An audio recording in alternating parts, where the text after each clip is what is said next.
고전소설 8강 서대주전 수업해보도록 하겠습니다. 자, 여러분 이 글의 갈래가 송사소설인데 송사가 뭐죠? 재판. 자, 그럼 얘들아, 재판은 뭐 어떤 일을 당했을 때 재판을 해야 되죠? 억울한 맞아요. 그럼 얘들아, 억울한 일을 당했다라는 건 대부분 착한 사람이겠지. 나쁜 놈이 억울한 일 당해가지고 나쁜 놈이 먼저 막 송사를 걸고 그러진 않을 거 아니야. 그러면요, 뭔가 억울한 일을 당했어. 그래서 이제 송사를 진행해요. 자, 그러면 예상되는 결과가 두 가지겠죠. 송사를 통해 억울함을 풀거나 아니면 오히려 누명을 쓰거나. 자, 여러분 만약에 송사의 결과로 정의가 승리했다. 그럼 이제 권선징악, 이제 민중의 그런 권선징악에 대한 인과응보에 대한 그런 내용이 반영됐다고 볼 수 있겠지만 대부분의 송사 소설에서는 정의가 승리를 할까요?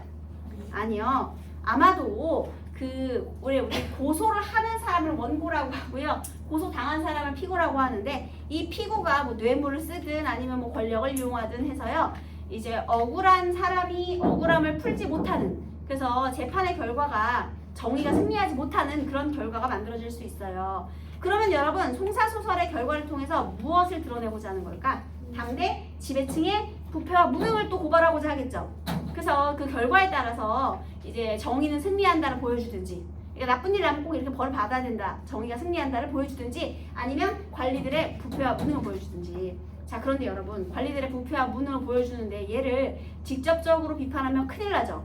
그래서 송사소설은요 99.9% 우화소설로 되어 있어요.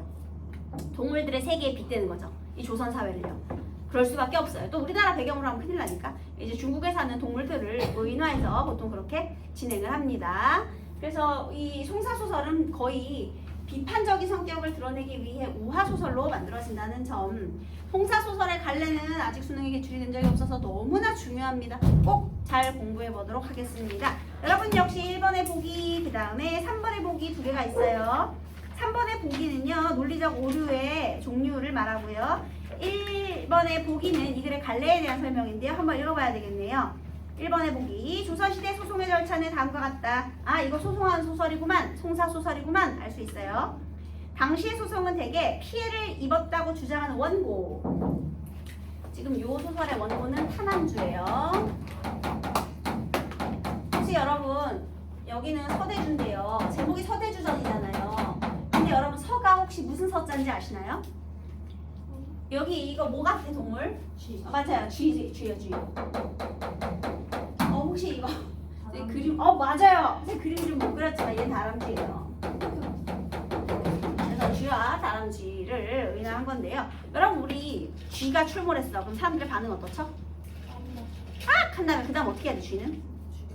대부분 죽이려고 하죠. 근데 왜 그런지 알아요? 얘가 병균도 옮기지만 쥐는 뭘 먹고 살죠? 우리 인간의 식량을 훔쳐먹고 살지. 자, 그 다음 다람쥐를 만나면 여러분 반응 어떻죠? 야, 귀여워, 사진 찍어, SNS 올려. 귀여워하죠. 다람쥐는 뭘 먹고 살아요?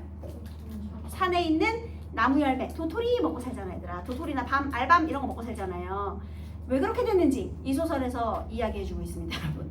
그래서 왜 같은 쥐 종류인데 우리 쥐는 죽이려고 하고 다람쥐는 귀여워하는지 그걸 한번 보도록 할게요. 자, 어쨌든 간에 원고가 이제 탄암주인 다람쥐인데요. 오늘날의 고소장에 해당하는 민장을 제출하면서 시작이 된다. 자, 일반적인 송사소설의 절차가 이 소설의 구조가 되겠네요. 자, 원고가 소장을 제출해요. 원고가 소송을 제기해야 돼요. 뭘 제출하느냐? 소장에 해당하는 민장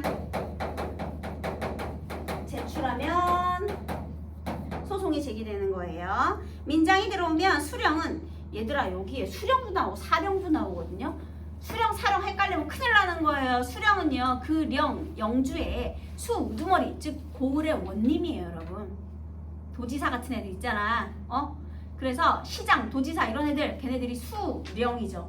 우두머리 수, 고을의 원님을 말하는 거예요. 사또를 말하죠, 여러분. 사또, 원님, 수령 다 비슷해요.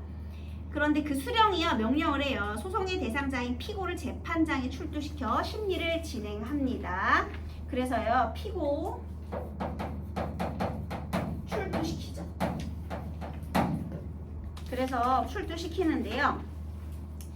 일단 만약에 심리를 진행하는데 이때 피고가 재판장에 오지 않으면 수령은 사령이나 형리를 시켜 피고를 붙잡아 온 후 원고와 피고 심리조사, 심리를 진행합니다. 이때 중요한 건 대질조사를 해야 된다는 거예요.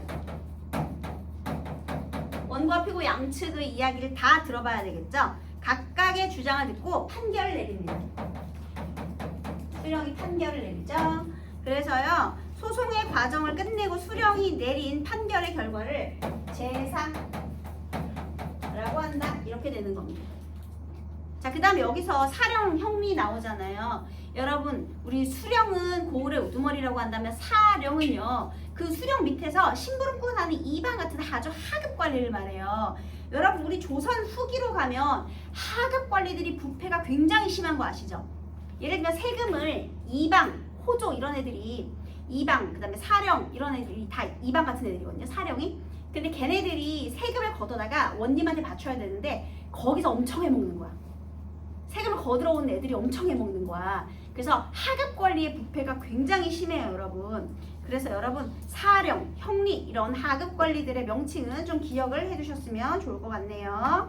자, 그래서 이러한 소송의 절차에 따라 진행되는 우리 요 서대주전 한번 보도록 하겠습니다. 네. 심리진의 오른쪽이요. 대질조사. 대질신문을 해야 되겠죠? 서로 둘 다 불러서. 대질조사를 해야 되는 이유는 뭐예요? 이 재판의 무엇을 높이기 위해서? 공평성과 형평성.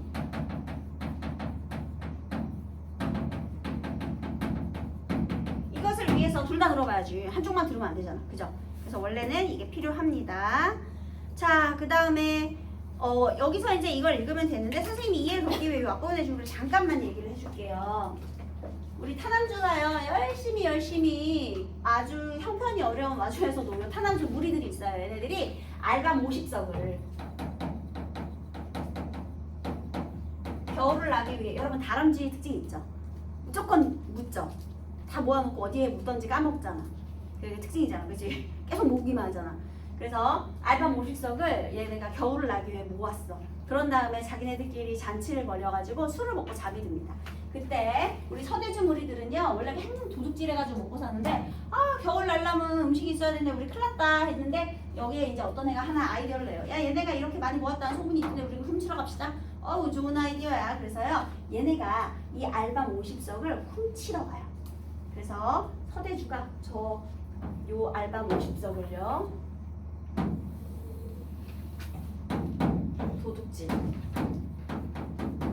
해간 거예요. 하루아침에 막 여기서 모아놓은 막 보물이랑 다 훔쳐가. 그러니까 이제 타남주의 무리들이 이제 열받았겠죠. 그래서 얘네들이 소송을 진행하는 거예요. 수령에게 소송을 제기. 이렇게 된 거예요. 그러면 이제 수령이 이거 받았으니까, 저 민장 받았으니까 얘 잡아와야 되겠죠? 그래서 요 고을의 수령님, 이 수령이요, 얘를 잡아오라고 사령을 보내서요, 잡아오라고, 네,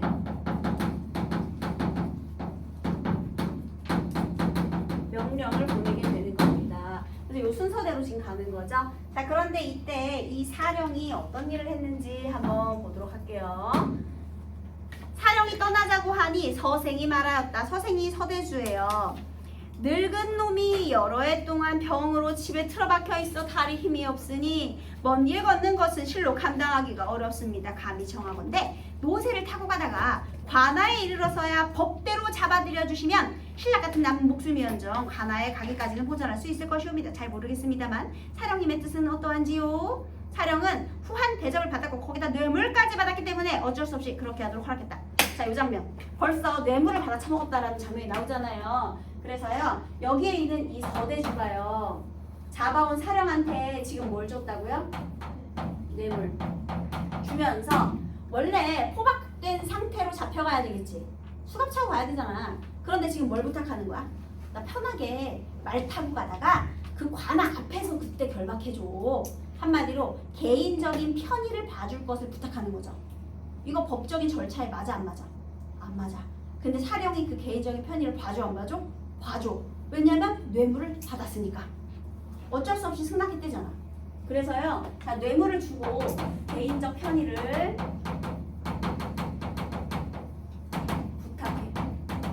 가서 노새 타고 가는 거예요. 말 타고 가, 이 쥐새끼가요, 여러분. 그래서 말 타고 편하게 가는 겁니다. 근데 어쩔 수 없이 얘는 또 받아 먹은 게 있으니까 그렇게 들어줘야 되겠죠. 그래서 뇌물을 줬다라는 것 자체가 지금 서생 나쁜 놈이라는 걸 알 수 있죠, 그렇죠, 여러분?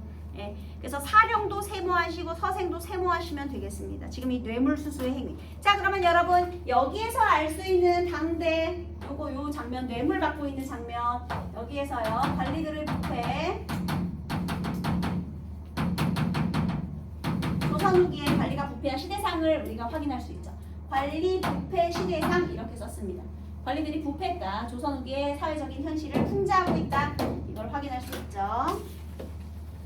서생은 머리를 조아리며 고맙다고 인사하고 안으로 들어가 세수 목욕하고는 아이고 마음도 편하네, 깨끗이 씻었어요. 자, 여기부터 괄호 시작해 보겠습니다. 가느다란 망건에 옷관자 달고 정주 탄건간에 풍잠 찌르고 대구 허리띠에 누런 주머니 달고 흰 피단 땀바지에 초록토시 끼고 공단 콧바지 외단 장호 녹색 조끼 여욱 가죽의 가옷 명주의 낭이 그 다음에 흰색의 모시 소못 우단건 돼지털로 만든 쓰개 은으로 된 가끈 호박구슬 붉은 융사로 감싼 가는 줄의 띠 축의 머리처럼 꼭지가 둥근 부채 병투석 인장 이궁정의 현추 그 호위무사들이 이렇게 매달아서 장식하는 거 등등과 같이 이리 매고 저리 매고 하여 괄호 다 드세요. 여러분 이거 만약에 판소리계 소설이면 이런 거 우리 장면의 극대화라고 하죠. 확장적 문체라고도 하고요. 그리고 인물의 외양 묘사라고도 볼 수 있겠습니다. 아이고 지금 뭐 하러 가는 거야 얘. 재판 받으러 가는데 지금 차림새 어때요 여러분? 너무 한껏 호사스럽게 꾸몄죠 여러분. 그래서요 이 서대주가 아주 호화사치스러운 행장이에요. 그래서 여기서 지금 이거 묘사를 통해서요 이 서대주의 이 모습을 외양 묘사를 통해서요 다시 외양 묘사를 통해서 굉장히 사치 호화스러운 모습을 드러내고 있고요. 아유 당대 양반계층이 다 거치지 않았는데 이렇게 돈 투자를 했다는 거겠죠. 그래서 이렇게 당대 양반들의 사치를 풍자하는 거.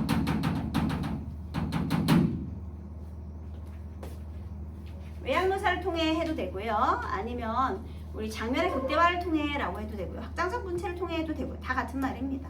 아니 지금 재판 받으러 가는 사람이 말이야. 여러분 지금 여기서 이런 말 해도 되는지 모르겠는데요. 우리 요즘 그 트로트 가수 김호중 씨의 사건 때문에 난리인데요. 재판장에 명품을 휘감고 출석을 하셨더라고요.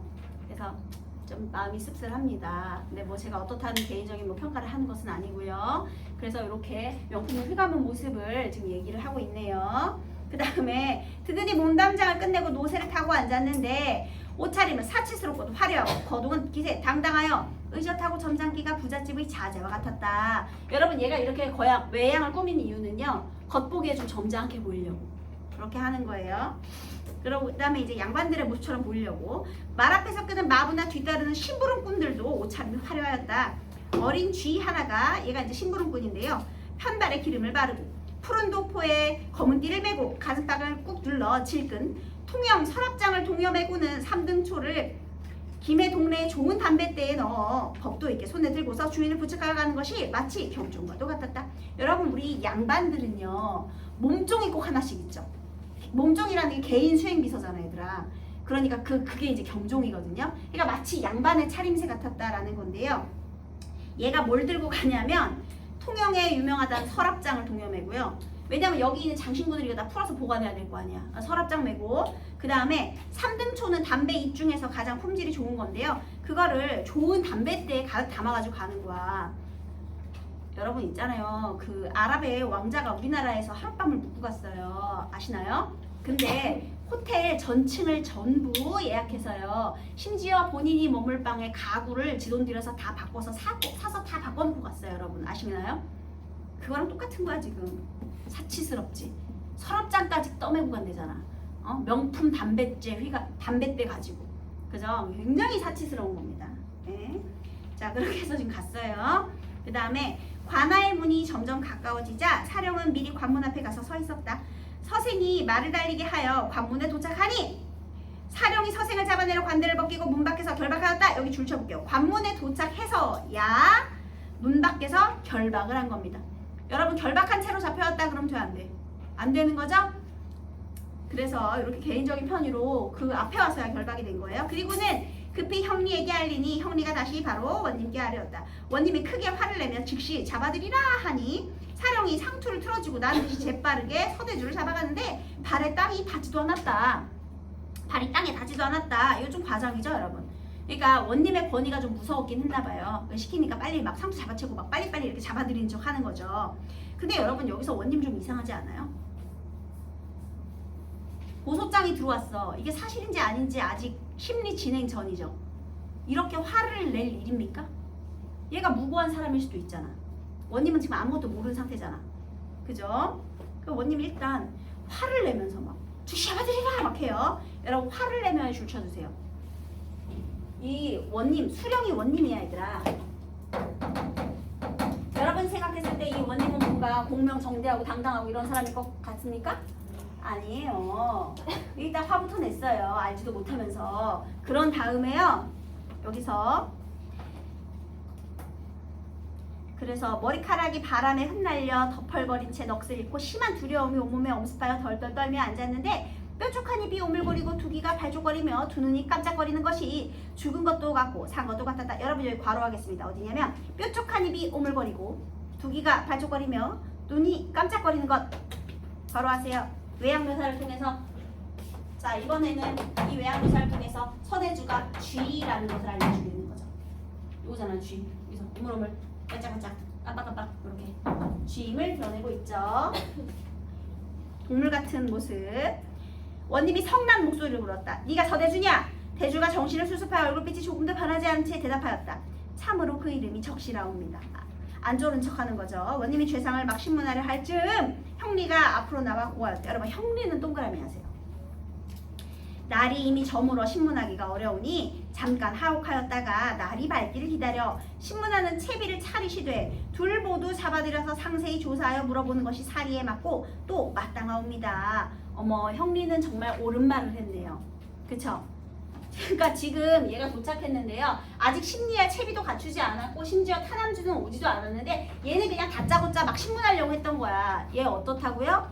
무능하다고요. 그래서 엄청 무능해요.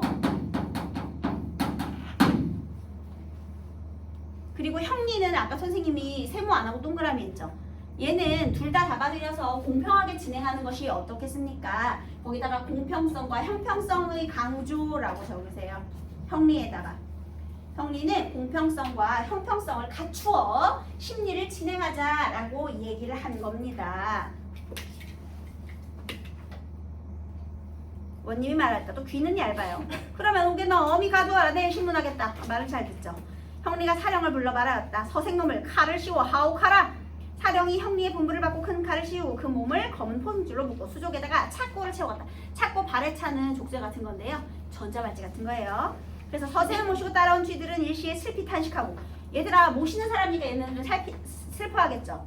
길가에서 보는 자들은 크게 비웃지 않은 자가 없으니 여러분 길가에서 보는 자들 메모하세요.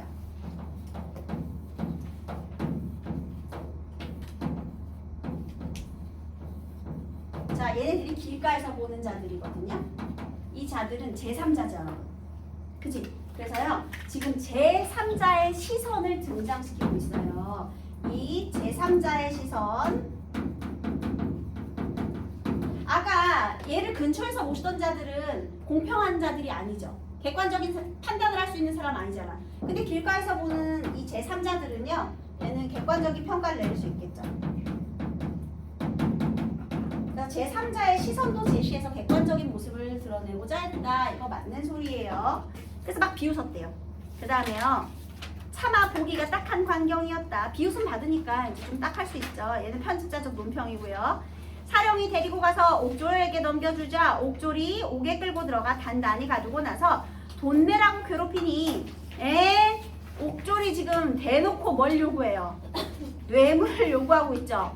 아 그러니까 하객관리들의 부패가 얼마나 심했는지 알 수 있는 거예요. 여러분 옥졸도 세모해주세요.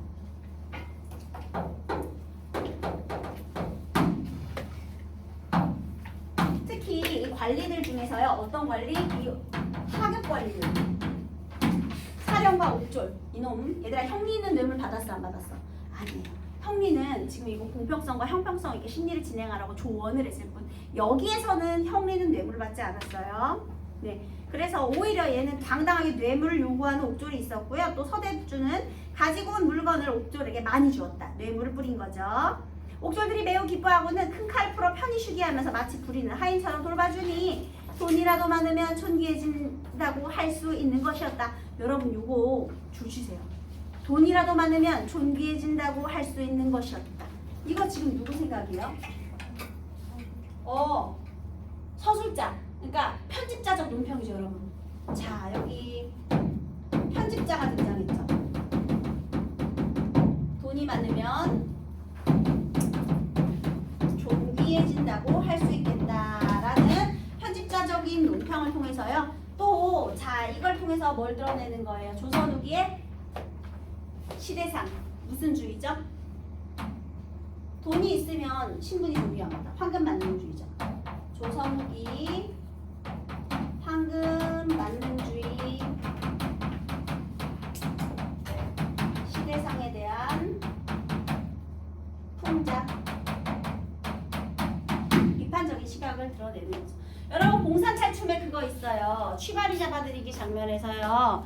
양반 삼형제가 양반이 그 말뚝이한테 취바리를 잡아들이라고 하거든요. 그랬더니 말뚝이가 회유를 해요. 아, 시대가 금전이면 그만인데 걔한테 돈 좀 받아서 너 좋고 나 좋고 하면 좋지 않냐 이렇게. 그래서요 그 취바리 잡아들이기 장면에서 시대가 금전이면 그만인데 하는 부분하고 똑같아요. 돈이 많으면 존귀하잖아요. 그러니까 지금 얘가 서대주가 죄를 짓고도 감방에서 뇌물을 써서 편하게 지내고 있는 모습을 풍자하고 있는 거죠.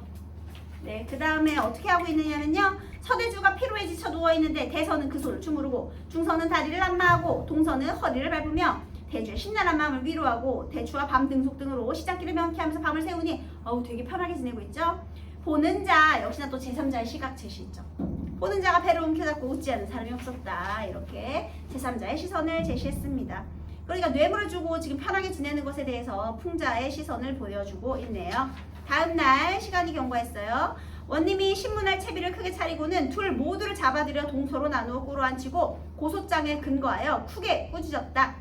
변변하지 못하고 조그마한 내 몸이 간악하기가 매우 심하여 남의 물건을 하룻밤 사이에 모두 훔쳐갔다는데 과연 그러하냐? 사실대로 말할 것이되 조금이라도 거짓이 있다면 당장의 엄한 형벌로 무겁게 다스릴 것이다. 자, 이렇게 해서 심리가 진행이 됩니다. 우리 잠깐 3번의 보기를 볼게요. 논쟁을 구성하거나 추론을 진행하는 데 있어 타당하지 않은 방식을 사용하는 것을 논리적 오류라고 한다. 논리 오류 문제는 언제든지 어디에서나 다 나올 수 있어요. 자, 논리적 오류.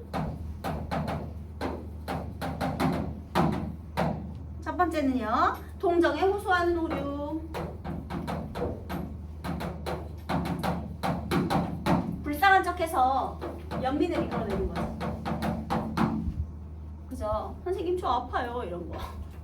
갑자기 성적 얘기하는데 선생님 제가 아파서요 뭐 이런 거. 성적과 상관없는 아픈 얘기 이런 것들. 그래서 논점과 관련 없이 불쌍한 마음이 들게 하여 주장을 펼침으로써 발생한 오류. 두 번째, 논점 일탈의 오류. 딴 얘기하는 거죠.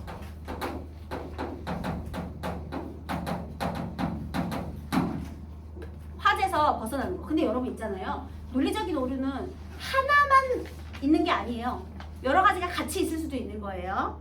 그래서요. 어쨌든 논점 일탈의 오류는요. 논쟁에서 논점을 흘리거나 주의를 전환시키며 화제를 바꾸거나 지역, 부분적인 문제를 물고 늘어지는 오류가 되겠습니다. 또 성급한 일반화의 오류. 이건 아시죠? 성급한 일반화. 부분만 가지고 전체를 판단하는 오류죠. 증거가 부족한데 성급히 결론을 내리거나 판단하는 오류. 그다음 인신공격의 오류.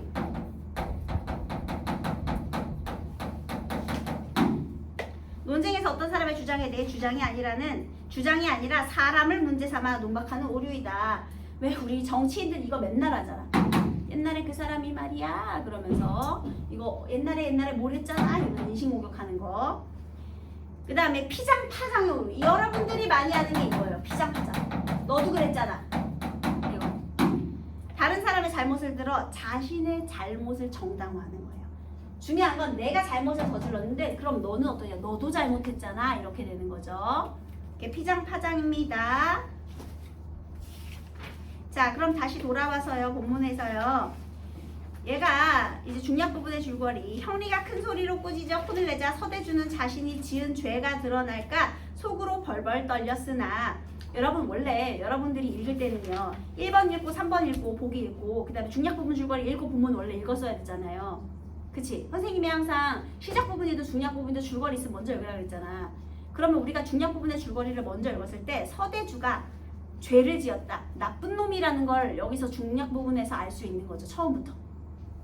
죄가 드러날까봐 벌벌 떨면서도 겉으로는 태연한 척하며 어쩌고 나오잖아. 그러니까 맨 처음부터 읽을 때부터 서대주 나쁜 놈이구나를 생각하고 읽을 수 있다라는 거죠. 이 부분을 만약 먼저 읽었다면. 자, 그 다음에요. 겉으로는 태연한 척하며 자신이 공운이 있는 가문의 후예임을 강조한 후 자신의 운수가 순탄하지 못하여 자녀들을 모두 잃고 부인이 곧 죽을 만큼 아픈 상황에 늘어놓는데요. 여러분 이거 뭐예요 갑자기? 이 서대주의 말하기 방식이 되게 웃겨요. 얘가 도둑질을 했는데 얘가 이제 수령한테 말하는 방식이에요. 자, 서대주의 이 주장에 대해서 한번 알아볼게요. 얘의 주장 첫 번째, 나는 공신 가문이다. 공운 있는 가문 출신. 우리 아빠가 누군지 알아? 이거죠 여러분.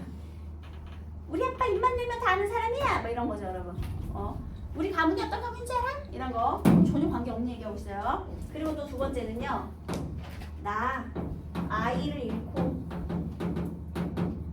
그 다음에 부인은 병중이야.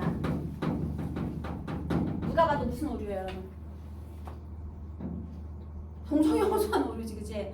나 아이를 모두 잃었어. 나 이런 불쌍한 처지야. 이런 거 얘기하고 있는 겁니다. 공훈 가문 출신이다. 아이를 잃고 부인이 병중이다. 그래서 괜히 밑박을 엄청나게 깔아주고 있습니다 여러분. 그 다음에요.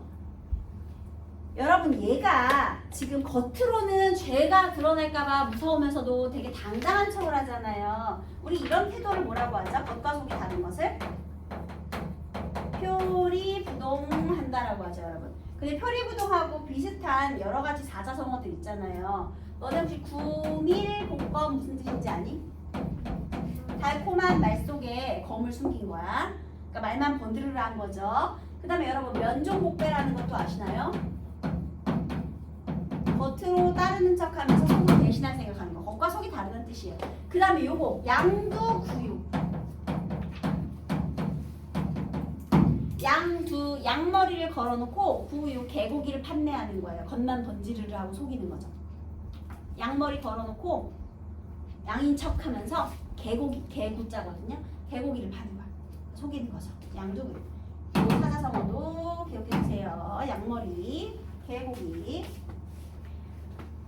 자, 그 다음 이런 신세라서 차라리 돌연 죽고자 했지만 죽지 못했습니다. 여러 해 동안 쌓인 한스러움에 만념이 모두 재처럼 식어버렸으니 타인의 물건을 훔쳐가는 일을 할 겨를이 어디에 있겠습니까? 자, 이 얘기는 왜 했느냐 하면요. 그래서 나는 뭐다? 재물에 관심 없는 사람이다. 지금 이렇게 애들이 아픈데 내가 뭔 재물에 관심 있겠냐? 훔칠 겨를도 없었다. 또 저놈이 올린 고소야말로 어찌 윗분을 속인 것이 아니겠습니까? 제가 거짓 고소했다. 하물며 근년일에 흉년이 극심하여 살아나갈 길이 없는 터에 어떻게 알밤을 갈무리해 줄 수가 있었겠느냐. 이게 아주 맹랑한 거다. 한마디로 제가 잃어버렸다는 그 알밤 애초부터 없었다는 거죠. 그래서 서대주의 재산은 원래 없었던 것이다. 왜냐하면 흉년이었기 때문에. 원래 재산이 없었다. 이렇게. 그리고 또 하나는요. 저는 본시 대대로 부유하여 이게 이거죠. 봉가문 출신이고 나는 원래부터 부유했다. 그러니까 또 훔칠 필요가 없다는 거죠.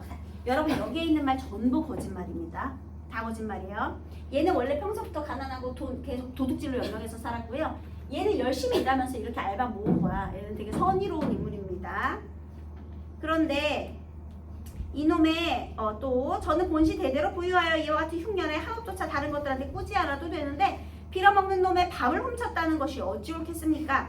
이놈의 평상시 소행을 제가 하나하나 다 알겠나이다. 매년 봄 여름이 되면 농사 잘 짓는 자들을 널리 구하여 밤낮으로 가을 거지를 한 후에는 그들 중에서 절름발이 도둑놈 규머거리 맹이 쓸모없는 늙은 할미는 방 가운데에 거두어두고. 그러니까 여기서 또 뭐 하고 있는 거예요? 서대주 인신공격하는 거죠. 물론 거짓말이지만 아유 미안해요. 서대주의 재산이 아니라 이거 타담주의 재산. 왜 아무 말도 안 했어 얘들아.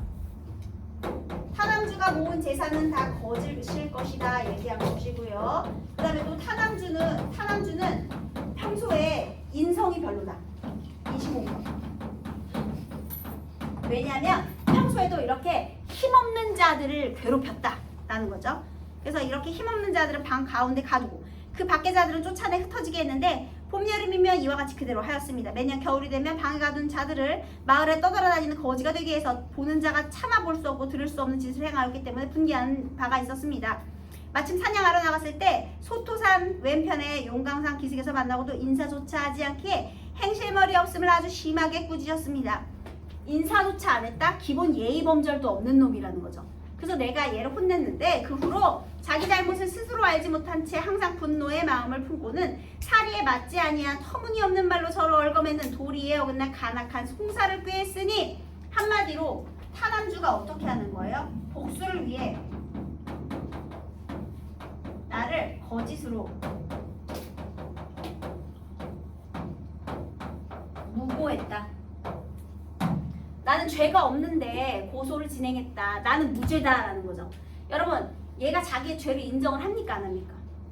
아니라는 거지. 얘가 다 만들어낸 거짓말이라는 거죠. 지금 누명을 씌우고 있는 중입니다. 그래서요.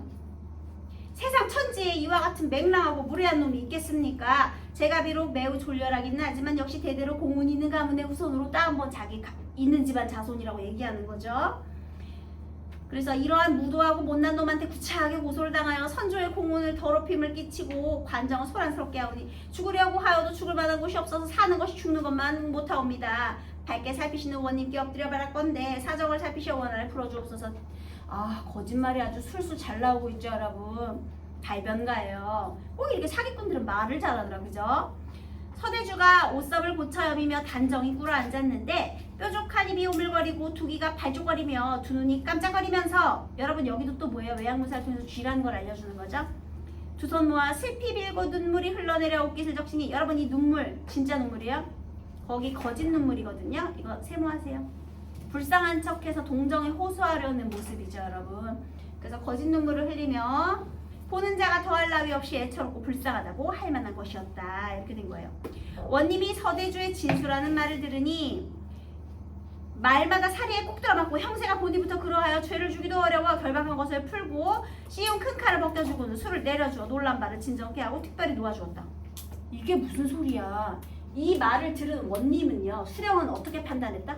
어머 쟤 어쩜 논리적인 오류가 저렇게 많은데 어쩜 저렇게 사리에 꼭 들어맞는 말만 하는 거야. 너무 불쌍하다. 술로 진정시키고 풀어줬대요. 아 어때요? 무능하죠. 무능해. 그래서 이 서대주의 이 주장을 듣고는요. 이 원님이 처음에는 잡아오라는 명령을 했는데 이 주장을 듣고는 이 원님의 판결이 어떻게 되느냐. 도와주고 귀양 보내. 자 이렇게 된 거예요. 그래서 너무 무능하죠 여러분. 자 그 다음에 여러분 여기서 그 다음에 지배층의 이제 무능을 얘기하는 거고 그래서 타담주는 도리에 어긋난 간악한 소송을 한 죄로 몽둥이 3대를 받고 멀리 떨어진 외딴성으로 귀양 갔대. 너무 억울하죠. 억울하게 누명을 쓰고 쫓겨났어요. 그리고 서대주는 풀려났고요. 이렇게 된 겁니다. 그래서요 얘가 그 자손들이 이제 도시에서 살면서 사람들의 곡식을 계속해서 도둑질했대요. 이제 개벌은 난 못 준다고 도둑질했으니까 계속 도둑질했겠지. 그래서 후에 사람들이 서대주만 보면 다 잡아 죽이려고 하고요. 도둑질 하니까요. 그 다음에 타담주는 산에서 사람의 곡식은 훔쳐먹지 않고 이렇게 산에 있는 열매나 먹으면서 착하게 사니까 사람들이 얘를 보면 귀여워했다. 이렇게 마무리가 되는 거거든요. 네, 그래서 우리가 다람쥐를 좋아하는 이유가 있었네요 여러분. 그래서 이렇게 됩니다. 여러분 송사의 결과가 아주 억울하게 끝났죠 여러분. 그래서 대부분의 송사소설이 이렇게 억울하거든요. 그래서 관리들의 부패와 무능을 보여주는 구조로 되어 있습니다. 자, 그 다음에요. 요 일반적인 절차에서요. 원님이 가장 크게 저지른 실수가 하나 있죠. 무엇일까요? 누구 말만 들었죠? 맞아요. 이거를 지키지 않았어요. 이걸 못했어요. 서대주의 말만.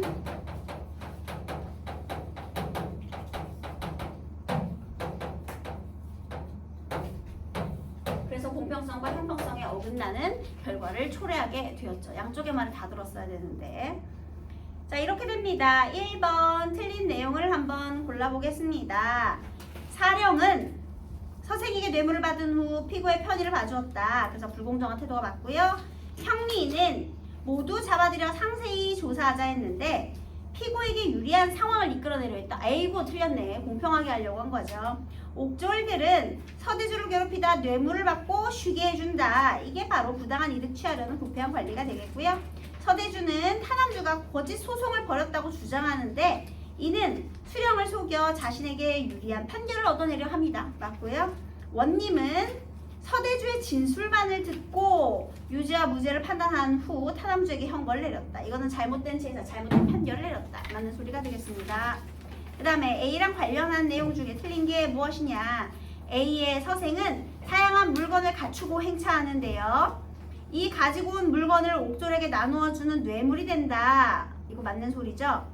또 서생은 사치스럽고 화려하면서도 의젓한 행동을 통해 부잣집 자제와 같은 모습을 보여주는데 이게 바로 본대로 부유했다라는 걸 말하기 위한 밑밥이었다. 괜찮죠? 노새를 타고 기세당당하게 재판장에 갔던 서생이 원님 앞에서는 심한 두려움에 온몸이 엄습하여 덜덜 떨며 앉아있는데 겉으로 태연한 척하던 서생도 송사가 진행되면 부담감과 두려움을 느낄 수밖에 없다는 것을 드러낸다. 얘도 논리적으로 맞는 소리예요. 서생이 대동한 신부름꾼과 어린 쥐 등은 서생이 감옥에 갇힌 후에도 몸종 역할을 하는데 서대주같이 재산이 많은 자들은 송사를 겪는 중에도 안락함을 포기하지 않으려 하였다. 맞는 소리입니다. 어린 쥐 하나가 통영 서랍장을 동여매고 3등 초를 김해 동네의 동문 담뱃대에 넣어 손에 들고 가는데 이를 원님께 바치는 뇌물로 활용한다는 점에서 원님한테 뇌물 바치는 장면은 없어요. 여러분. 누구한테 바쳤어? 사령과 옥졸에게. 그래서 서대주가요 이렇게 하고요. 또 지금 요 주장은요 서대주 거짓 주장을 통해서 무죄 거짓으로 무죄를 주장하고 있는 거죠. 자기는 억울하다 이렇게. 자, 그럼 3번 어떤 논리적인 오류가 있었는지 한번 읽어볼게요. 서대주는 자신의 운수가 순탄하지 못해 자녀들을 모두 잃고 부인이 죽을 만큼 아픈 상황임을 늘어놓았다. 쟁점과 무관하게 동정에 호소하는 오류를 저질렀다. 괜찮죠? 또 서대주가요. 여러 해 동안 쌓인 한스러움에 만념이 모두 쟤처럼 식어서 타인의 물건을 훔칠 겨를이 없다고 주장하는데 실제 도둑질을 했는지와는 무관하다. 그러면 논점 일탈의 오류. 맞죠? 지금 중요한 건 얘가 도둑질을 했느냐 안 했느냐거든요. 근데 얘가 나는 모든 욕심이 없어졌다. 그래서 타인의 물건을 훔칠 겨를도 없었다. 그거는 지금 얘가 도둑질을 했느냐 안 했느냐와는 관련이 없는 거거든요. 논점 일탈의 오류가 맞아요. 논점을 흐리는 거죠. 서대주는 근년 이래 흉년이 극심한 상황이라 타남주가 알밤을 갈무리에 둘 수 없었을 거라면서 거짓말을 한다고 주장하고 있는데 적절한 증거도 없으면서 성급한 일반화의 오류를 저지른 것이다. 맞는 소리입니다. 그 다음 평상시 소행에 문제가 많다. 그래서 이거 인신공격 오류가 맞고요. 5번 볼게요. 인사조차 하지 않는 등 행실머리 없음을 아주 심하게 꾸짖었기에 타남주가 앙심을 품고 거짓 송사를 꾀한 것이라 주장하는데요. 이는 논점 자체를 다룬 것이 아니라 다른 사람의 잘못을 들어 자기가 저지른 잘못을 정당화한다는 점에서 자기가 잘못을 했다고 주장하나요? 아니요. 자신의 잘못을 인정하지 않아요. 피장파장은요. 내가 잘못하긴 했는데 제가 먼저 그랬잖아. 아니면 쟤도 그랬잖아. 이렇게. 나만 그랬어? 쟤도 그랬지? 이게 피장파장이거든요. 나만 잘못한 게 아니라 너도 잘못했다. 이런 거. 너 쟤 왜 때렸어? 쟤도 나 때렸어요. 이거랑 똑같은 거예요. 얘들아. 그게 피장파장인데 얘는 자기 잘못 자체를 인정하지 않아요. 이렇게 틀렸습니다. 그 다음 기억과 니은에 대한 설명으로 적절하지 않은 것은 다 맞는데 여러분 4번 잠깐 볼게요. 송사를 당한 주인공의 고달픔이 있습니까 여러분? 편하게 지내고 있죠? 네, 틀렸습니다.